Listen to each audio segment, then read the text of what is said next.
بسم اللہ الرحمن الرحیم۔ بیداری کے بعد کے آداب۔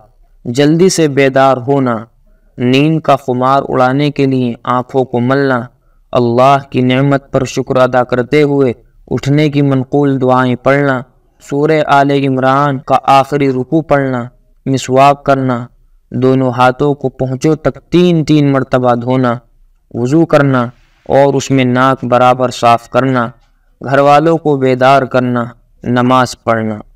خواب کے آداب۔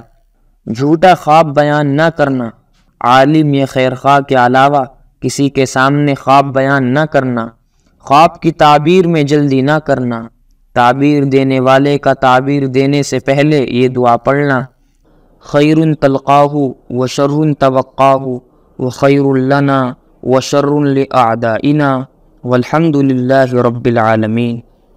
جس نے نبی اکرم صلی اللہ علیہ وسلم کو خواب میں دیکھا، اس نے آپ صلی اللہ علیہ وسلم کو ہی دیکھا۔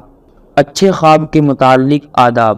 اچھے خواب پر اللہ سبحانہ و تعالیٰ کی حمد و ثنا بیان کرنا، خوش ہونا، اپنے خیرخواہ کے علاوہ کسی اور کے سامنے بیان نہ کرنا، اس کی اچھی تعبیر لینا۔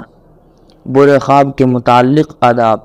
بائیں طرف 3 مرتبہ تھتکارنا، 3 مرتبہ اعوذ باللہ من الشیطان الرجیم پڑھنا، پہلو بدل لینا، اللہ سے اس خواب کی اچھائی مانگنا اور اس کی برائی سے پناہ چاہنا، 2 رکعت نماز پڑھ لینا، کسی کے سامنے اسے بیان نہ کرنا۔ اللہ رب العزت سے دعا ہے کہ اللہ تعالی ہم سب کو سنت کے مطابق سونے کی توفیق عطا فرمائے، آمین۔